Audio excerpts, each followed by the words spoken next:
Shifter Podcast. You've got John Vance here, your usual host, along with Steve Lester. We've got Greg Timinsky and Erik Phillips, and we are coming to you from Daytona Beach, Florida, where we are doing a Blue Card Train the Trainer with the Volusia County Fire Department. And, you know, we don't get too inside on the B Shifter Podcast. We like to stay focused on the outside and issues that matter to folks, but I get questions about this a lot. So we go on the road and we are out doing Train the Trainers, and there's about 15 of us that work for Blue Card that are Blue Card lead instructors. So we go to these towns, and when we're out and about, we bring the stuff with us, and we do podcasts. Of course, when we're in Phoenix, we do the podcast. So we happen to be today in a beautiful environment on the ocean. If you hear splashing and birds and kids and glasses clanking down at the bar, it's because it's after 5 o'clock. In fact, it's almost 6 o'clock our time.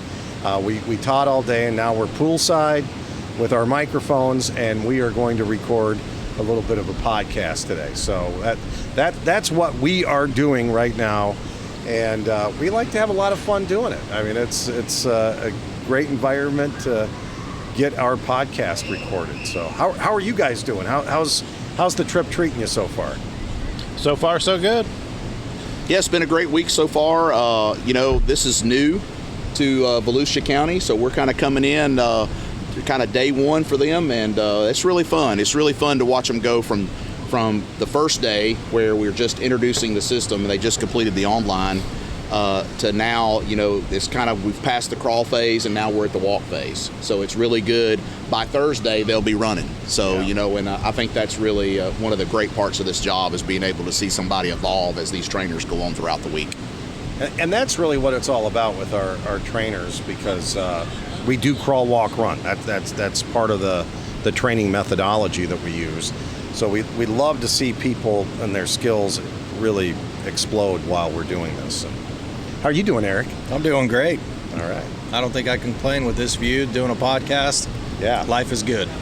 Well, the topic today, just so everyone knows, and we'll get into it in a second, is talking about size up and how it matters from different angles. So we'll get to that in a minute.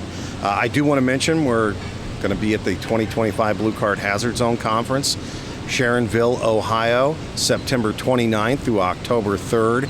You can go to bshifter.com and get all the information for that. A lot of the pre-workshops, pre-conference workshops are filling up. We've got the certification lab that is almost full.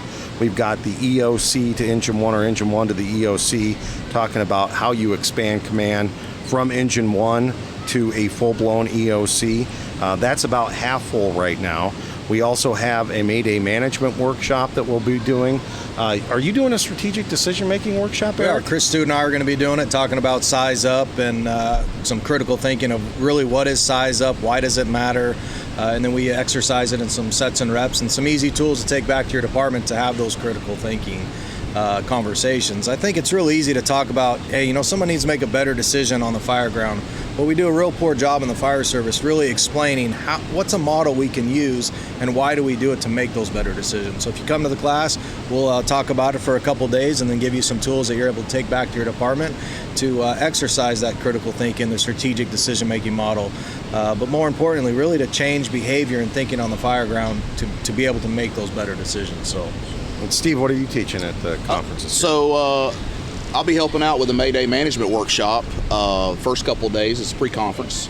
I love teaching that workshop. It's probably my favorite workshop to teach because to me that's what Blue Card is all about, right? And I just don't think we do enough of that, and I've actually began to institute Mayday management training in my department as well. So I brought that class back to my department and we teach that on a regular basis. So I'm really excited about helping out with that. I did that same class last year. We had over 100 people in the class last year. It worked out really well, and so looking forward to it again this year. And then my breakout session during the actual conference is titled Life Made Simple with Support Officers. It's all about utilizing that support officer role on the scene in the command post, utilizing them in division operations, as well as just everyday administrative duties that you as a chief, whether you're a battalion chief or a shift commander or whatever that looks like in your organization, utilizing those people to your advantage. So hopefully it'll be a good discussion, and really looking forward to it. And you've got, during that, you're going to talk about, you don't necessarily need to have a support officer assigned to you. You can bring in support officers in various ways, because we realize that most departments don't have that funding level. I mean, look at the Los Angeles City Fire Department's trying to cut their support officers right now. Yeah. It's always the first to go, but there's other ways to achieve that support if you don't have the good fortune of having someone assigned to you. Yeah, I've been really fortunate throughout my career as both a battalion chief and now the chief of training. We've been our department has a strong support towards support officers, or we call them field techs in my department, but we've had that in place for many years, and that's a priority. Our command staff, our senior staff, has really put a priority on that. So we're really happy that we're able to provide that to our people. We'll even take an engine out of service before we take the support officer away from our battalion chief. That's how important, what an emphasis we put on that position. But yeah, we do understand that not every department can provide that. I'll give you a great example is that Hamilton County area in Ohio, where they have such great automatic aid agreements with their neighboring agencies. They're able to have a chief, if the first due chief responds to the fire, it may be a chief 2 or 3 districts over that arrives on scene and can immediately step into that support officer role and assist that first due chief in the command post. And to me, that's just, when you have that kind of interoperability, that's just excellent.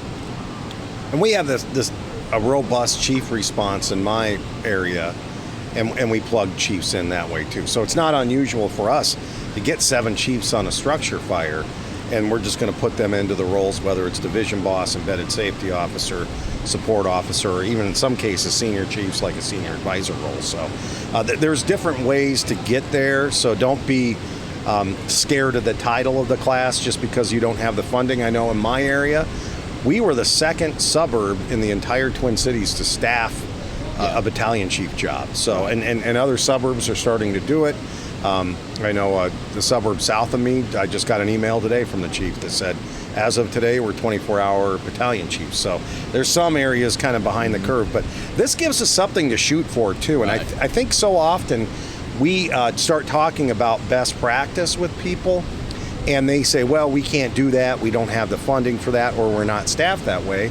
And you may not be right now, but it's something that you shoot for at the end of the road to get to. You begin with the end in mind, and you can start with those justifications. And I think in Cobb County, you guys have justified it very well, and you need to tell the elected officials, just how important those command support roles are to the health, safety of firefighters and the community, because they help us so much more effectively, not only manage the non-emergency scene, but also the emergency scene. And there's a lot of stuff, and you're going to even talk about that, that support officer does when not on emergency response. Absolutely. And I can tell you this, I know I haven't been doing it as long as you guys, but I go to these trainers, and it seems like every time we introduce support officers, which is typically on Wednesday of the trainers, we hear, man, what a difference that makes, because typically that agency hasn't used them or utilized them before. And when we introduce them in the trainer, it's like a light bulb goes off, and, hopefully they'll adopt something like that in the future. And Timinsky's going to be along with me where they're supporting you guys that are teaching the classes, so we're looking forward to that. And there's one more pre-conference workshop too, the safety workshop that John Edichico and his crew will be doing, and they're going to be showing you the tactics that go along with Blue Card Command.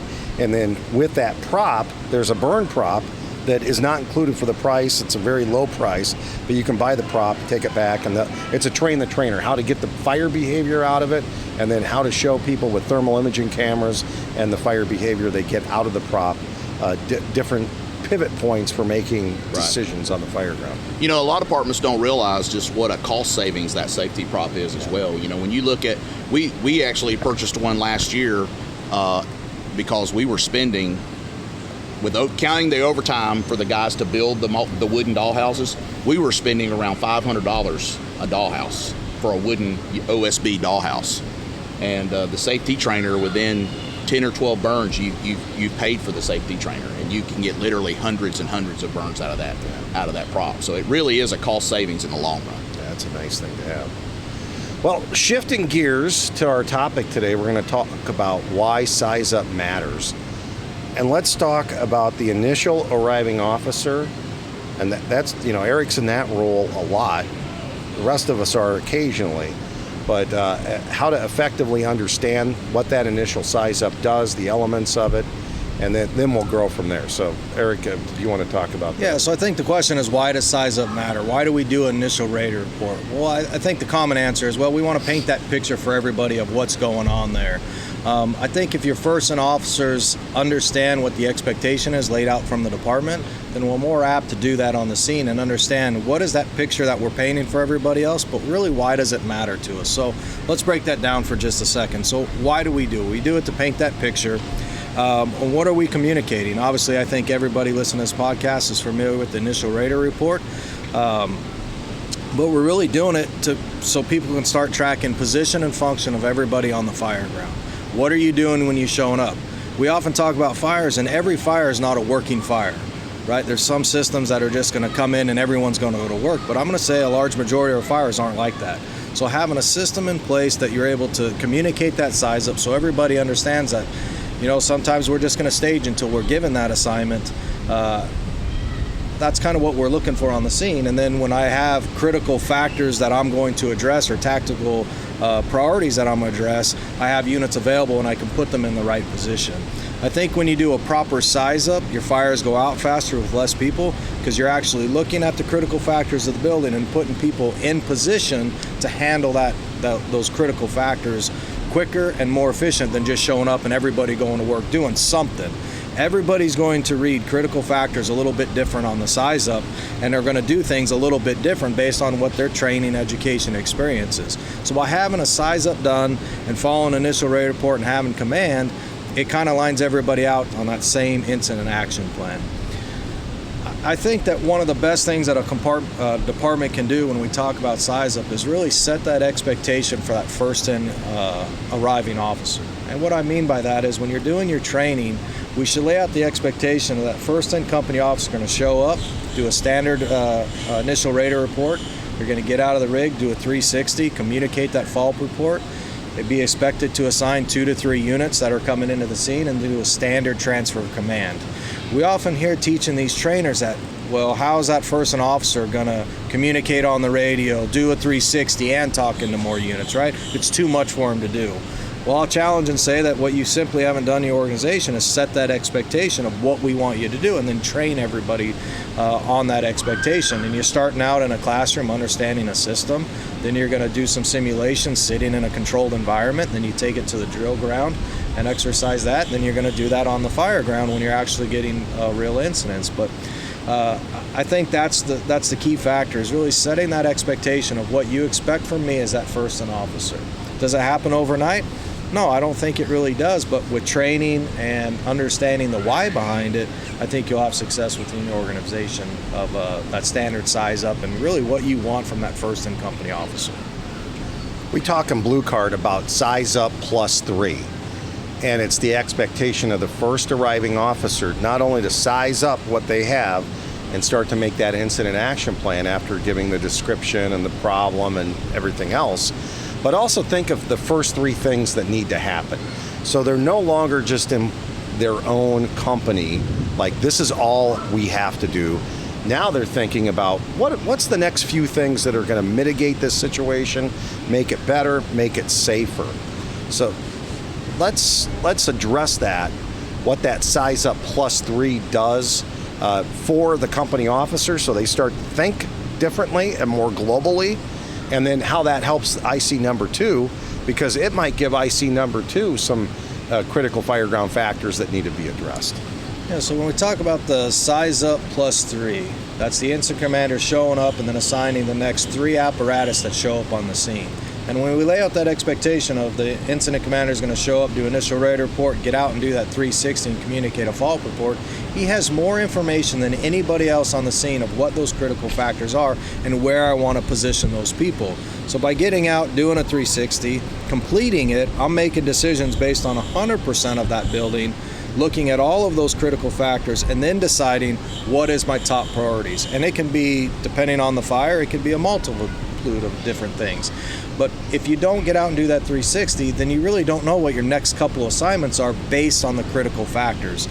Some departments deploying a standard SOP system. Hey, if that works for you, great, but there's some problems with that because we're not evaluating what those factors are that I need to address right now that can either hurt us or kill us, and or that we can make a difference in this fire. So that IAP plus 3 is really that first in company officer with the most information right now when they show up from the cab of the engine, getting out, doing a 360, understanding those critical factors of walking around the structure, talking to the RP if there's people there or family members. Now they can make the most critical factor based decisions because they have the most information. And I think to add to that, the 360 is super important. Speaking from where I come from in Idaho, is we have a lot of daylight basements. And so from the front of the house, you have a single-story house or a two-story house. You walk around the back, you might have one or two more stories that are underground. Might be open.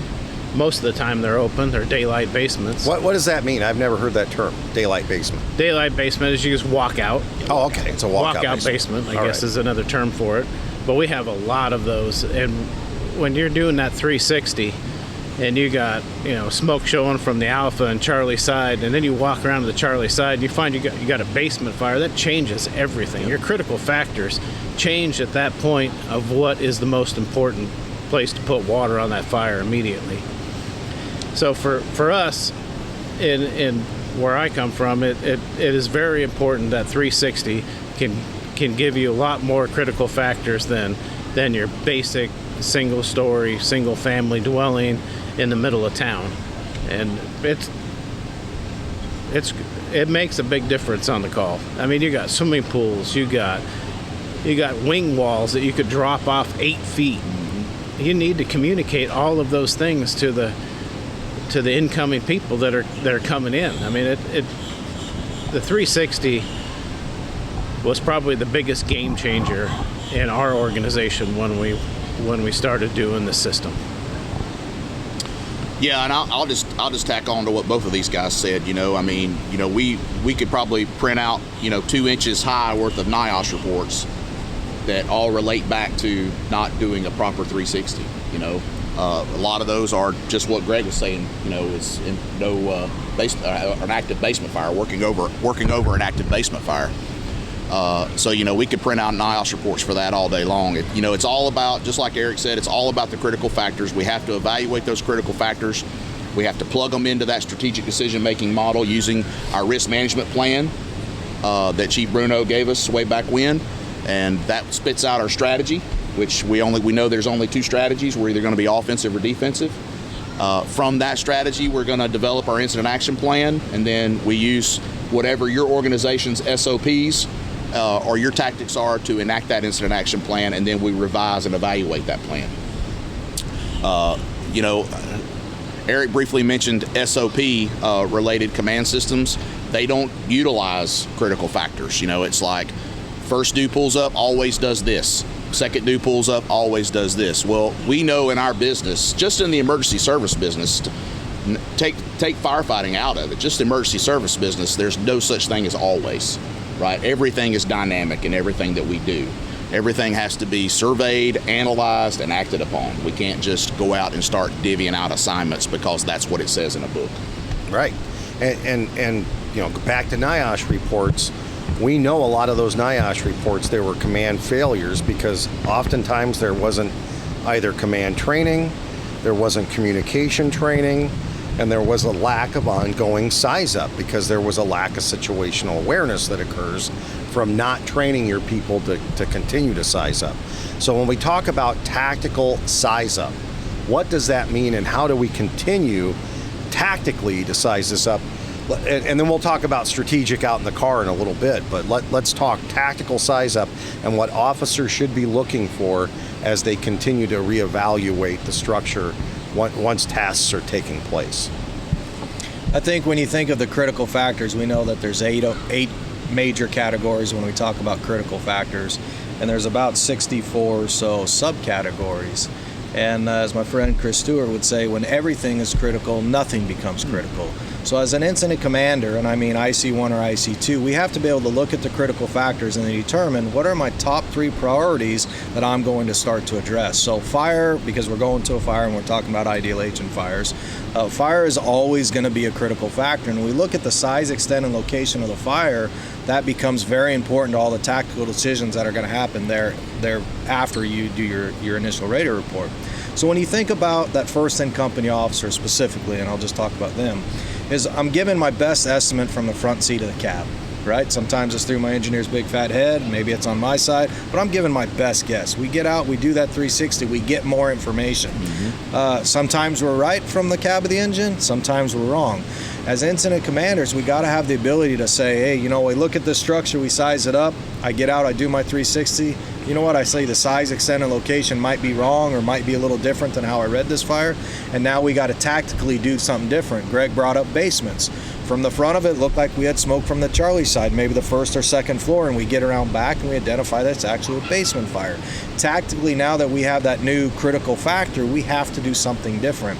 And when you have a system in place that allows you to exercise it and adapt and make changes because of the critical factors that you now identify, you're going to be more successful on the scene.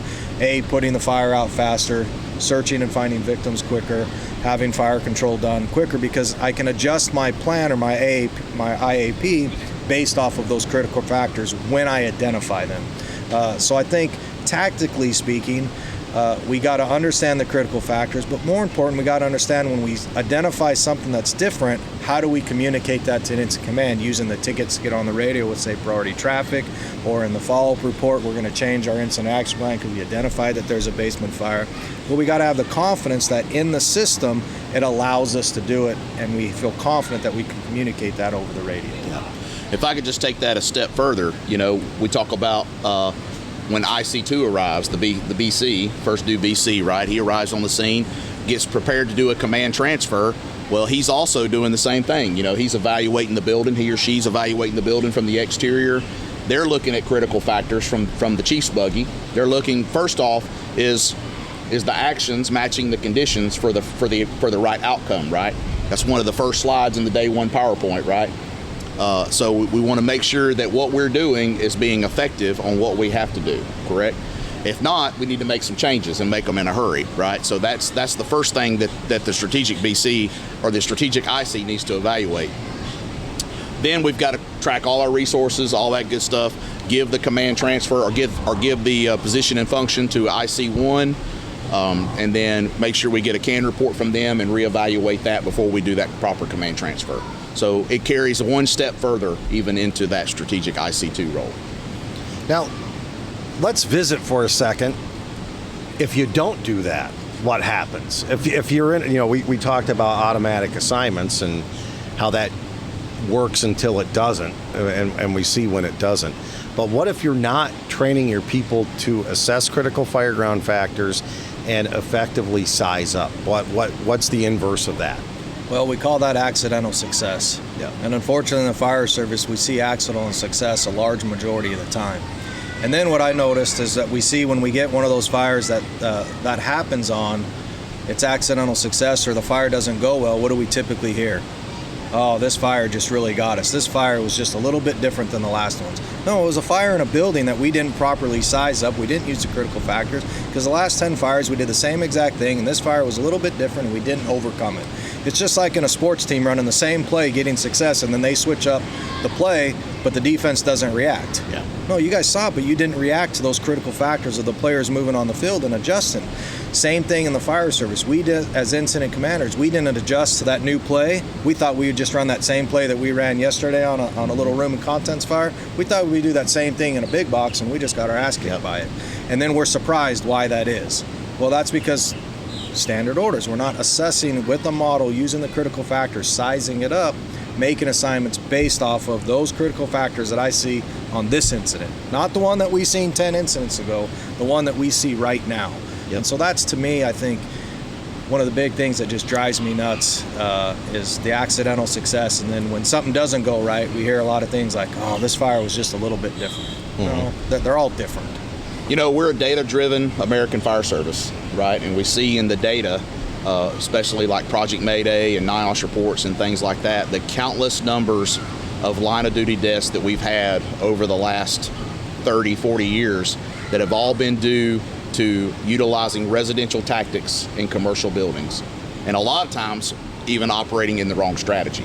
And I think a lot of that is exactly what Erik's talking about. It's because we're not evaluating those critical factors. We're not taking into account that, hey, this building is not a 1 to 2 family dwelling. This is a much larger building that's constructed a lot differently, that has a much different fire load, and all those kinds of things that with an SOP system you just do not take into account. This all really dovetails into our strategy and our risk management plan. And I know we're going to talk to Chris about the risk management plan coming up on a podcast, but I want to check in with you guys on this because there was a social media firefighter that posted about, maybe the risk management plan is outdated and what does it really mean? Now I watch that and I say, well, you obviously have not been trained on what the risk management plan is and how you manage that. Risking a lot to save a lot. That should be very apparent because it's part of the critical fireground factors. And painting Blue Card as a non-rescue system is absolute hogwash. Absolutely. Because we put life safety first when it's necessary to put life safety first. But we also put, there was a survey just done in Minnesota that the State Fire Marshal's office put out. Out of 67,000 fires, there were 363 rescues. Less than 1%. So yes, that matters. That to those 363 Absolutely. people, that matters that they get rescued. But it also matters that we're addressing the fire problem so it doesn't become bigger, and we're providing for the safety of the workers that we're putting inside of that hazard zone. So you guys talk about risk management a little bit and how these critical fireground factors and size up really works along with that. Well, I'll say this, I don't think anybody has more of an aggressive search culture than my organization. And we have the audio and the helmet cam footage to prove it. Yes, you do. We are a very aggressive department when it comes to search, but we're very big on searchable space. We don't use survivable, we use searchable space, right? That's a new term for us. But I will say this, we have to be able to maintain this, we have to keep the searchable space searchable. And the only way we can do that is to address the fire. And we have the luxury in my organization to where we can put units on the scene very quickly to where we can address both of those critical factors simultaneously. We can address the search and fire control at the same time, or very near or close to each other, right? So typically as that engine crew is going in the front door of that house to begin fire control, we've got a truck company that's going through the bedroom window to VEIS. And we've proven to be very successful with that. But there again, if you don't have fire control and you're not maintaining that searchable space, then bad things are going to happen. You hear a lot of this on social media and some people bringing it up. My question is, everyone wants to use this word aggressive. Can anyone tell me a fire department that says we're not aggressive? So we can say a lot of things and type a lot of things out there that really mean nothing and have no context. So I challenge those people that say we don't do that in the Blue Card system, search spaces that can be searched, have a risk management plan, that aren't aggressive, this and that. Who exactly are they talking about? I challenge them. Tell me. Same as Steve in our system. We're going to do the system. We're going to first pull a line, fire control and primary search. As we get more units on scene, we're going to split that up, start doing searches in different areas, all while addressing the fire as that goes. So I think it's real easy to hide behind that word aggressive. And what does that really mean? And who exactly are you talking about when you say who's not doing that? I don't know any fire departments that show up to a fire and be like, you know what, I don't think we're going to search that building. I haven't met one yet. I don't know if you guys have or know. Not the fire departments we work with. None that I've worked with. So I think a lot of it's kind of a PR stunt to get some social media likes because it sounds cool. But I think most of it's honestly BS. And a lot of it's noise. We shouldn't pay attention to it, but we see it. I'll ask, just like I asked our class, how many do we have? 16 in the class? 16. Yeah. No one's ever heard of some of the noise that's out there when I bring it up. So it's like, true. I don't even know why. I think to us it matters because sometimes it influences. some of our younger firefighters. I've had younger firefighters go to class, and when I say younger firefighters, inexperienced firefighters, or newer firefighters, and they go to these classes. And I had one that went to a class where a lot of the techniques I'm 100% on board on. Exactly. But Great then techniques. the one of the instructors was badmouth and blue card and called it the wussification of the American Fire Service and all of this stuff, because I think those folks want to self-actualize when they get to the scene. They don't want to be told what to do. They want to be able to do it for themselves. And if you're that strong of a leader that your companies can do auto deployment and they're that good, how do you replicate that? How do you make sure that Jimmy over on ladder 4 is as good as the guy on rescue 1? Well, they're probably not. I mean, and how do you train that and everything else? So that's why we have a system with Blue Card that's trainable, movable, is always evolving, because we're in the revision of Command Function 7 all the time. But I think it's a lot of noise, and we probably shouldn't give it as much credence as we do. I mean, our organization is small compared to the two organizations of the guys I'm sitting with here. I'm super small. We got 3 stations. We have a lot of automatic aid and mutual aid agreements and so on and so forth. But our 3 units cover 165 square miles. It's not all populated, but some of our response times are 20, 30 minutes in some places. But when we arrive on scene, we get to do the same things that these two organizations that these guys are working for have so many units on scene at one time. We're getting there one at a time, a few minutes apart. We're doing the best that we can. We're gonna put water on the fire from the exterior.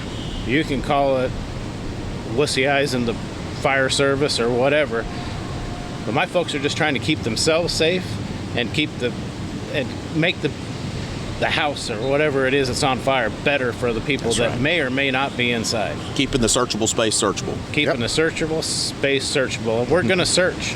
We're going to go in there and we're going to search after or at the same time we're doing fire control, just with 3 engines on scene. And that's most of the American Fire Service, Greg. Yeah. It really is. I mean, I think most fire departments are 5 stations, I mean, on the average. So that's really more like what the fire service looks like, but we're all trying to do the same thing and get the same thing done. I remember one more thing, Yeah. John. I remember several years ago sitting at a table with Nick and Big Al, and we were talking about our fire department and the size of it and what we respond with and how we respond. And he said, Big Al sat back in his chair and he says, basically, you're doing the right thing because you don't have any other personnel to do the wrong thing. That's a good point. And, I thought about it for a minute. I was like, what's he talking about? But applying water from the exterior, sometimes we have to do that.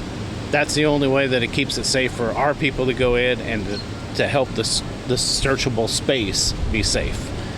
And that always stuck with me. It's one of those things I'll never forget. Well, we're going to take a little bit of a break because we have a storm coming in right behind us, and we are outside if you're watching this on video. So we're going to come back for part 2 of this conversation, but you'll notice a change in video, I'm sure, as we will not be sitting here in just a few minutes. Stand by. We're back. We're actually back. And we're inside because it's storming outside. I just saw a flash of lightning.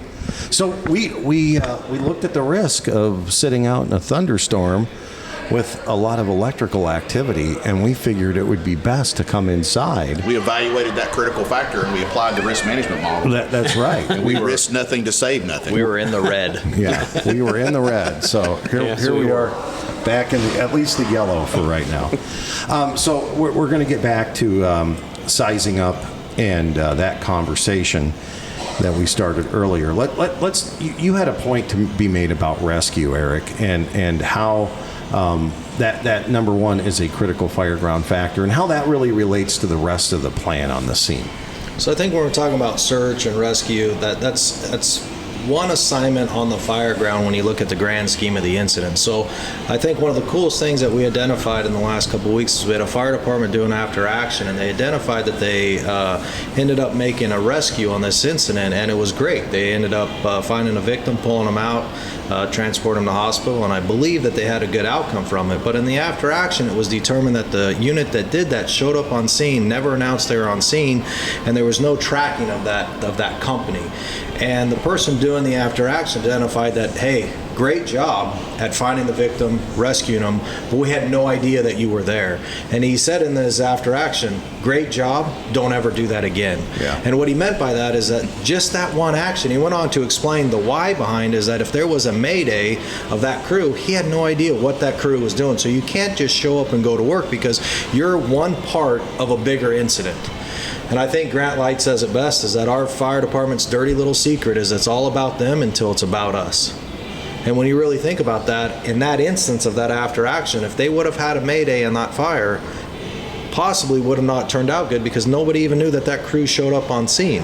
Great job making the rescue. We're going to continue to do that. Just let's go about it a little bit different way so I can track you when you show up on scene by announcing that you're on scene, level 1 staging, then I'm going to give you assignment so we can track position and function. Heaven forbid you have that mayday event. So I think we often try to segment like it's all about search, or it's all about this, or it's all about that, when really it's just one component of a big incident. That incident commander has to put that pieces of the puzzles together to have a good outcome. Size up. We talked about the company officer responsibilities. Let's talk about size up for IC number 2 and the CAN reports that they're getting in, and how do we continue to size up from that IC number 2 position? So you got to utilize your resources, JB. You got to utilize your resources, getting those CAN reports. So, we teach in the Blue Card command system that the IC is driving the communication process, right? So if his buggy's parked out on the alpha side and he or she's got a full view of the structure, they see some type of change in conditions. Typically it's for the bad, right? Or things just aren't getting better. We've got multiple lines deployed, we've got multiple crews assigned, and things just aren't getting better. It's that IC number 2's responsibility to start asking those CAN reports and getting that information from those interior crews. So if I'm sitting in the buggy, I'm the strategic IC, I look at the building, things just aren't getting better, I'm going to say, Command Engine 1, hey, I'm not seeing a change in conditions here. You guys have been working for about 10 minutes. Can you give me a CAN report? And that's vital information, because more than likely, if you're not seeing a change in conditions, that means they're not getting the work done in there for whatever reason. So the feedback's probably going to be, Engine 1 to command, be advised we're unable to make the seat of the fire. We've got high heat conditions. Things just aren't working out in here. We need to be reinforced.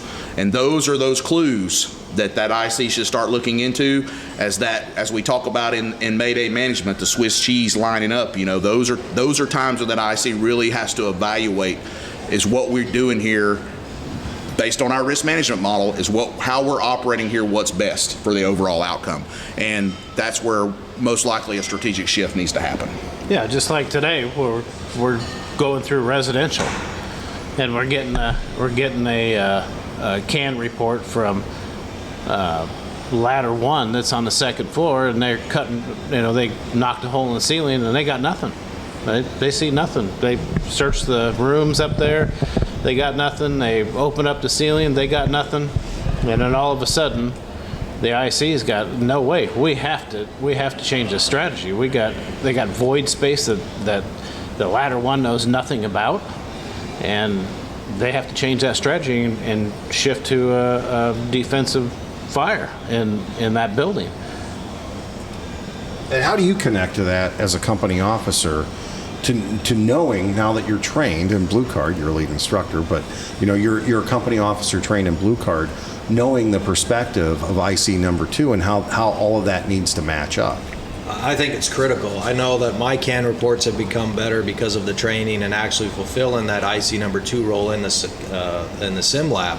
But I think what really drove home this week for us is we had a battalion chief that says that they get out of the vehicle because the CAN reports aren't good from their company officer. So to compensate for that, they want to be up there, see it, smell it, and be out of the vehicle, when in reality, it's the only reason was identified is because those CAN reports weren't good. So that's going to be worse off for us that are going on the inside as that number one IC. So when we look at that and we hear that, I think we should all do a little self-reflection and ask ourselves, really from a company officer perspective, how are our CAN reports doing? I may think I'm doing a really good job, but if I'm not conveying the correct and pertinent information to the person on the outside, it's going to do a couple things. One, tactical decisions aren't going to be made correctly because I'm not giving them the key information that they need. Two, it's going to create more radio traffic because now it's that back and forth chatter because you're trying to get some key information from me.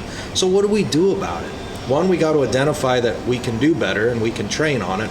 But really, the IC number one and IC number two need to have a conversation, identify what will help you out on the outside for my reports on the inside. These type of buildings, these are the critical factors that from the interior I can't see, so I need you to identify these type of critical factors. When you look at the system and you look at that one slide that says CAN reports, just under C, there's like 11 things that you can identify that you need to report on. Now, as an incident, as a company officer inside, I'm not going to talk about all 11 categories, but I got to be able to choose this type of building, this type of fire. These are the key critical factors that he's probably going to want to hear on the outside. So let me convey those in the form of a CAN report to give that information. So we often talk about it's 50% on IC number one, which is that company officer, giving good information, good initial rate reports, good size up, assigning task, location, objective, and giving good CAN reports, and it's 50% on that IC number two to have a good incident. So CAN reporting, challenge yourself, see how it is, talk to each other, and see if you can get better at it. All right, gentlemen, do you have anything else that we want to add to size up before we close this topic out, now that we're inside and out of the rain? You know, Andy Fredericks, one of his big quotes was, "So goes the first dew, so goes the fire." And, you know, we talk about all of Andy's stuff, and, you know, I know they put out the book of Andy, and it's actually published now. I actually had to gather my copy from years and years of printing off articles from fire engineering, but now it's published into one big book, which I think is great. And I think we could take a lot from that, you know. So goes the first dew, so goes the fire. We have to do that proper size up. We have to address the fire. We have to address all the critical factors, and we have to keep searchable space searchable. So yeah, I think that's important, and we can't get upset about it. You know, we can't get all flustered. We have to maintain our control. You guys know I'm the 3 C's guy. You know, competence, confidence, and control. We have to maintain self-control. Another great thing that Andy said is the garbage man doesn't round the corner and see a mound of garbage and get upset about it. Oh my gosh! He's expecting a mound of garbage when he rounds the corner into your neighborhood. So when we round the corner and we see a working fire, we should be expecting that, and we should have self-control and be able to handle that situation. I had a neighboring fire chief absolutely refused to do blue card. They had their reasons for it. They were not very good reasons. But that person would hyperventilate and scream and yell on the radio. And like there was one time I'm sitting at my desk listening to their fire, and I could feel my blood pressure and heart rate go up, and I'm in an office 15 miles away.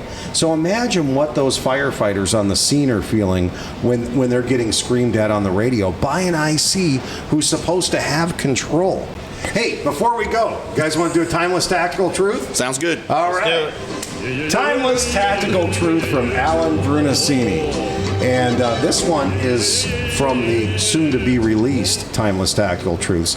I want to let everyone know, as we speak, the Timeless Tactical Truth book is being reprinted and will be available at bshifter.com probably within the next month or so. So look for Timeless Tactical Truths. We'll have it at the Hazard Zone Conference this year, too. And we thought it was lost, but you're bringing it back, right? We're bringing it back. That's awesome. So the first volume is coming back, and then there'll be a new volume, too, because I have a treasure trove of timeless tactical truths that's great. that he's written that have not been published yet. And this is an unpublished one, and it says, the measurement should give the participants self-control. So measurement should give participants self-control. Erik, Mr. AAR, who's developed a measurement system, let's talk about self-control. And, you know, Bruno talked a lot about human behavior stuff. And I think this is not only being measurable, but it also lets people know there's some checks and balances on things. I think anytime that you know that you're being measured based off of the expectation and the training of your fire department, it seems to up everybody's game.